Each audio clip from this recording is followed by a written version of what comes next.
Life is full of tough choices. Which home to buy and where?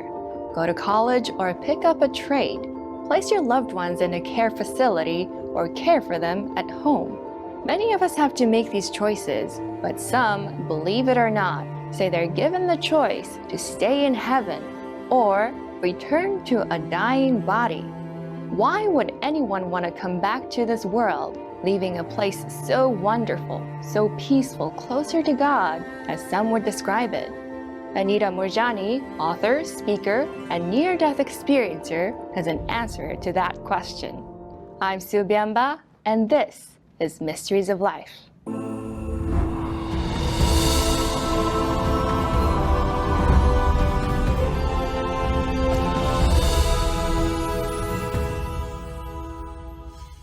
Anita Moorjani has become a near-death experience, or NDE sensation. Videos of her online, easily garnering over 10 million views altogether. Her 2012 memoir, Dying to Be Me, details her battle with cancer, her profound NDE in Hong Kong, and why she chose to return to her ill body. It became a New York Times bestseller. Her story is easy to find, but I wanted to meet Anita, a pursuit that took me out of the Big Apple and to the West Coast, to hear more about her return from heaven and the medical miracle she would then experience. I would like to ask you about your near-death experience. Can you briefly tell us what happened? So I had end-stage cancer. It was lymphoma, which is cancer of the lymph glands, and it had metastasized, so that means it had spread throughout my lymphatic system, all over my body. It started from the base of my skull and spread all around my neck and under my arms and in my chest, all the way down to my abdomen. So I had tumors, many of them the size of golf balls, all around my body. As it had spread, it spread over a period of 4 years, this happened. So by the end of 4 years, I was so weak that my body had stopped absorbing nutrition. My lungs were filled with fluid.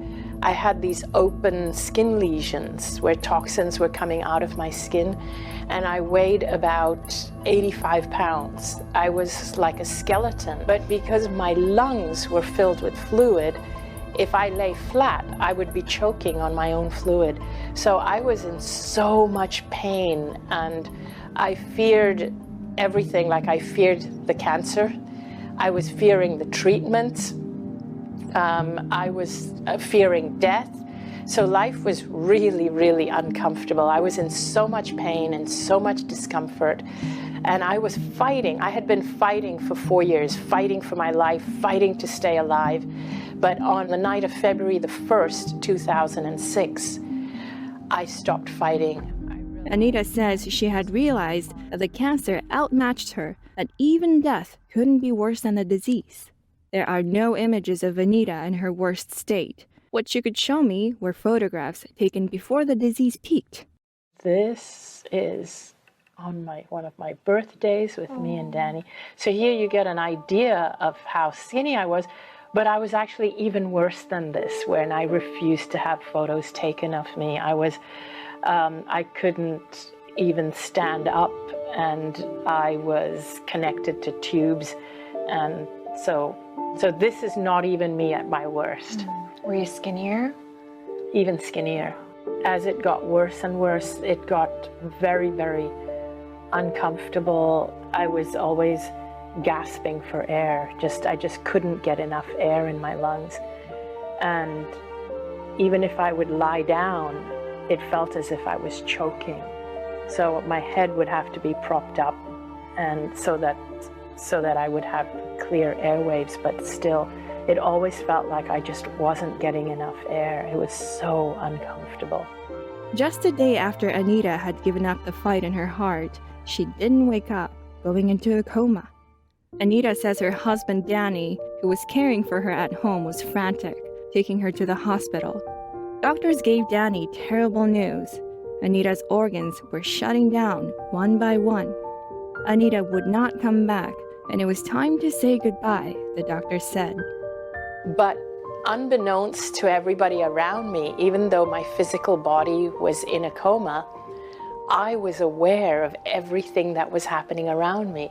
I had felt as though I had left my body, and I felt incredible.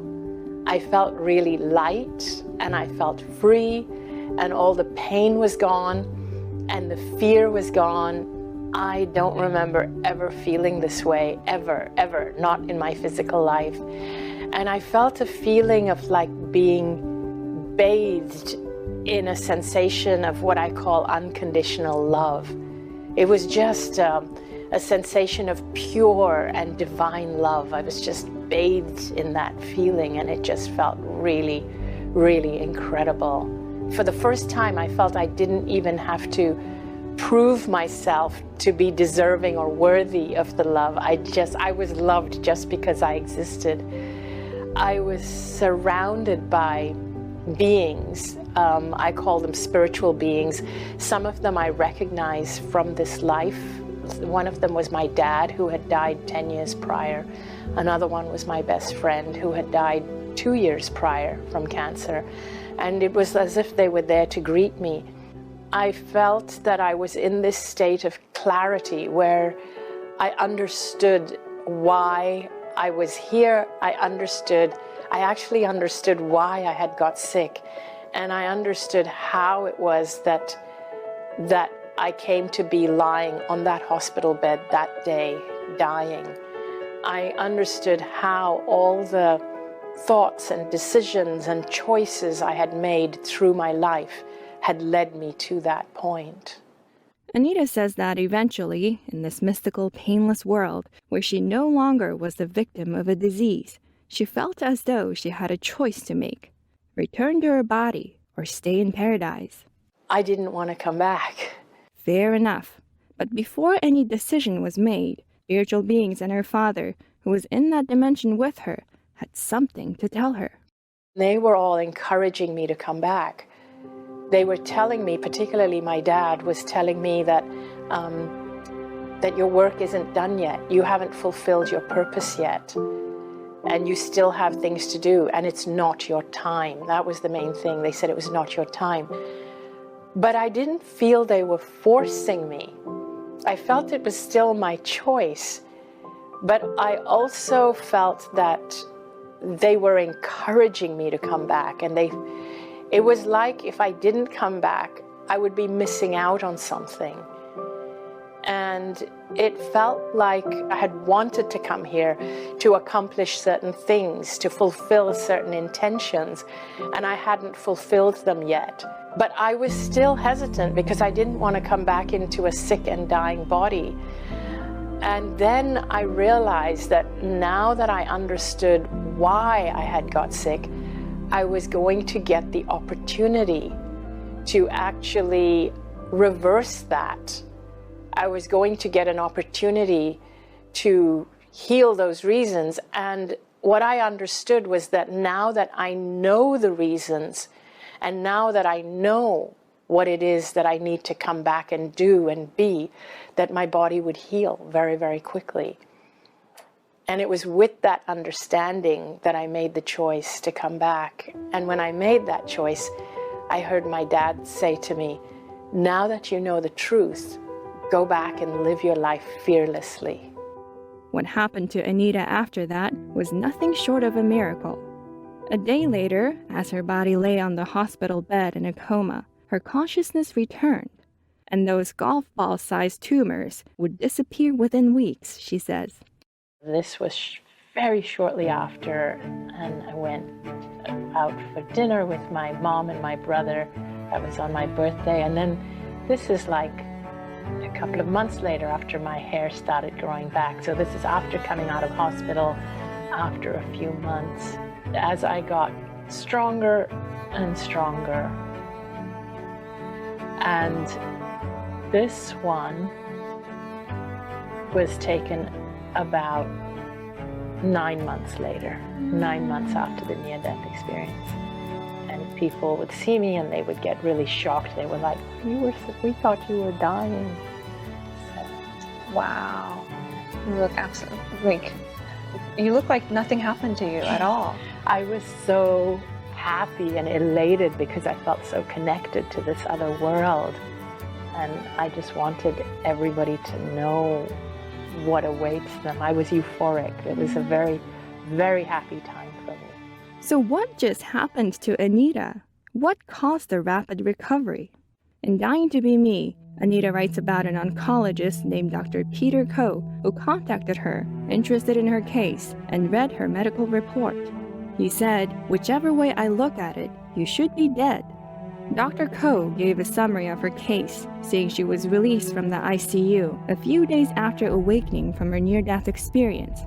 By February 27th, cancer was no longer detected, and her skin ulcers had healed on their own, without surgery. Oncologist hematologist T.K. Chan, a doctor who had treated Anita, told a Hong Kong newspaper that Anita's recovery was remarkable, but felt it was the chemotherapy drugs and an emergency procedure that had drained fluid from her lungs. Dr. Koh also considers her recovery remarkable. However, he doesn't attribute it to the chemo. He says he can't. He speculates that something either switched off the mutated genes from expressing or signaled them to a programmed cell death. But what that was is unknown to him. Anita, however, says she knows what happened. When you made the choice to come back, you said you knew that you would heal very quickly. Yes, even though you were in a very bad physical state. How did you know that? I knew that because I was in this state of clarity on that side. And I could see that if I made this choice to come back, that all my organs would start functioning. At that time when I was there, I didn't know what my purpose was. But my dad wanted me to just go and live my life fearlessly. And he wanted me to know that my purpose would unfold. And let me tell you a little bit about the kind of person I was. I was someone who was a people pleaser. I feared religion, I feared disapproval, I feared bad karma. And so I was always going out of my way to be a good person, but from a place of fear. I never had acceptance from my dad. My dad was not particularly, he was not particularly sensitive or loving. He was very typical of our culture of that time. He was a very hands-off dad. He relied on my mother for everything. My mom was the one who would take care of the kids. And my dad was very, very strict. And so I was always worried about not having his approval. And so everything I did, my behavior, everything was to win his approval. And I realized, even when you think you're doing the right thing, if your entire life is based on fear-based decisions, the fear itself is unhealthy for you. The fear itself causes stress and inflammation in your body. You see, it wasn't the cancer that was killing me. It was me that was killing myself by not living my life to the fullest. The cancer actually saved my life. As mentioned previously, Anita says she chose to return to her body because of an unfulfilled purpose. Dr. Jeffrey Long, a leading near-death researcher, has listed the decision to return a commonly reported element in NDEs. He writes on his website, the decision to return to the physical body may be voluntary or involuntary. If voluntary, the decision to return is often made following discussion with spiritual beings and is often associated with unfinished life responsibilities. If voluntary, feelings of sadness, loss, depression, and anxiety may follow.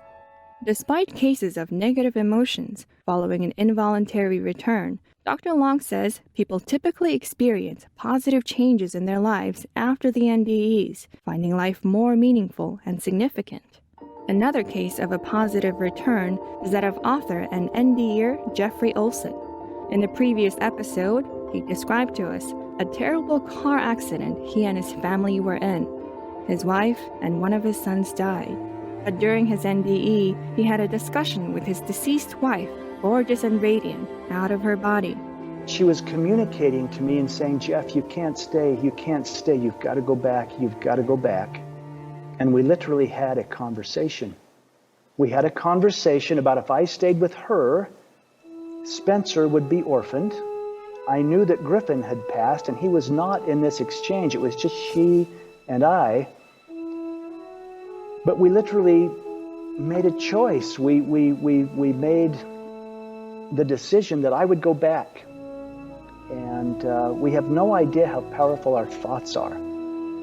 Because in me choosing to go back, suddenly I found myself moving about a hospital, a busy level 1 trauma center. Others, like author, researcher, and NDEer Dr. Yvonne Cason, say they return to their bodies in order to further serve the divine or the creator. Dr. Cason, in our previous interview, said 2 beings of light had appeared before her, giving her a choice of whether to reincarnate as a baby or return to her injured body. My heart just instantly responded, "Oh, Masters, please guide me. What is the higher choice? I want to do God's will." And then what happened was, so lovingly, so sweetly, they telepathically communicated to me, "It will be more difficult, but to return to the injured body." And without asking any questions, just from a complete state of trust, my heart responded, "I accept." And boom, it was faster than thought, because it was between the I and the accept. It was then, with a gasp of air, I found myself waking up in my dead body, lying on the ground, starting to breathe life back into my body. Some practitioners of Falun Gong, also called Falun Dafa, a spiritual practice centered on principles of truthfulness, compassion, and tolerance, share their NDEs on Minghui.org. They're able to submit their stories on this website anonymously, as the practice and its adherents are persecuted in China by the Chinese Communist Party. A Dafa practitioner in 2008 reported that on one occasion, police officers had beaten him with batons until he passed out. This was for refusing to renounce Falun Dafa, he said. At the time, my consciousness left my body. In my mind, I thought that I had not yet fulfilled my historical mission. My consciousness then came back to my body, which was already cold. The practitioner said that his historical mission or purpose is to save sentient beings. Some NDErs know exactly why they want to return. To others, like Anita, the purpose unfolds over time, just as her father said it would. Mysteries of Life will return shortly.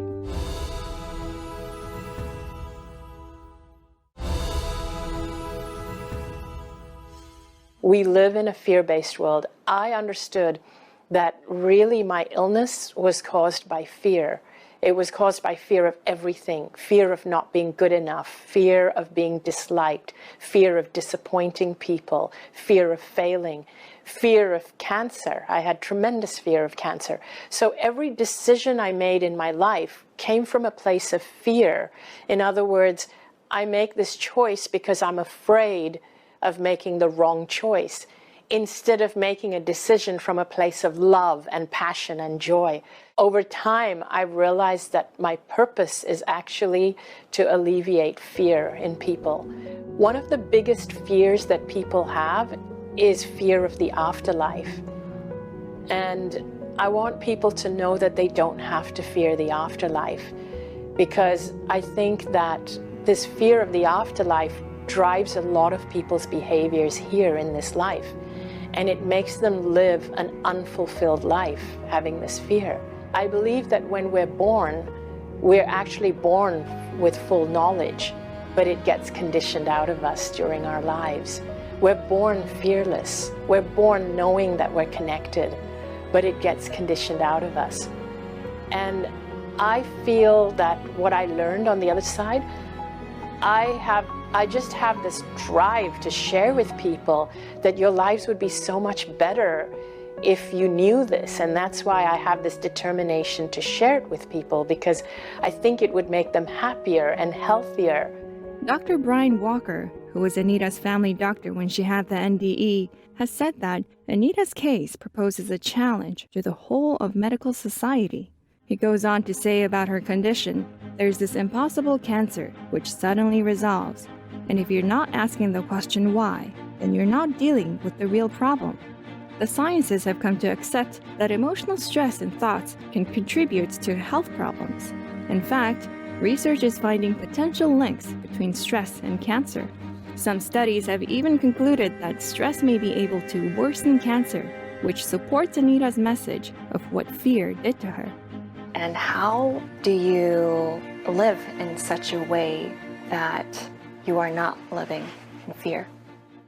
So the way that I live is that I limit my input of media. I limit my input of the noise from the physical world. What has happened is that having an experience like that has taught me that there is a whole other unseen world. This unseen world is filled with beloved beings, guides, my own soul, my higher self, that are there with me, supporting me, guiding me. And they're trying to communicate with me all the time. They're always there. We all have our own, but we don't always listen and we can't always hear. And the problem is the noise from this physical world, and when I say noise, I mean the information that we are bombarded with every day, all day, whether it's from the internet, whether it's from TV, the information that's bombarding us, a lot of it is fear-based information. Most of it is, because fear is what sells. And so this information that's bombarding us grips our energy, it grips our mind, and it has this hold on us that there's no room for us to open up and let the messages from the other side come through. We have a soul and we have a physical body. And what happens is when your physical body doesn't recognize that you are a soul, and when the physical body thinks that all there is the physical, this three-dimensional, five-sensory world, and you get all your information only from other physical beings and other physical things like media and so on, then actually you're getting very limited information. But having that experience showed me without a doubt that there is a whole other part of me that's much greater than my physical body, much greater, and it's connected to something much greater than this three-dimensional world. How do you specifically tune into that realm? So there's many ways it can happen. And for me, one of the things I always insist is that I have to live by the ocean. And literally, after I had the near-death experience, I realized for me the ocean does it. And it's different for different people. Some people might say it's the mountains. Some people might say it's just the open fields. For me, the ocean does it. It makes me feel closer to the source, to the universe. We have to take periods of silence. Focus on what you love. Focus on what's healthy, not what's unhealthy. Focus on how to improve your health, not how to avoid illness. That's my mission, is to tell people that that's the true path to health and wellness and happiness and joy and all of these things. The other thing I want to say is that my dad is the one who instilled the fear in me throughout my life. It was his approval I always wanted. It was his temper that I feared. And he was the one that instilled the fear in me during life. But in death, he was the one that set me free from that fear. He was the one that said, go and live your life fearlessly. And he said, that's all you have to do, and you will see your purpose unfold before you. Speaking with Anita gave me a better idea of why people come back, sometimes back to a troubled life. A word that comes to mind is sacrifice. You could say that what Anita made is a kind of sacrifice that quite literally involves postponing a return to heaven. And for what? To help others by spreading a message of courage, spirituality, and love.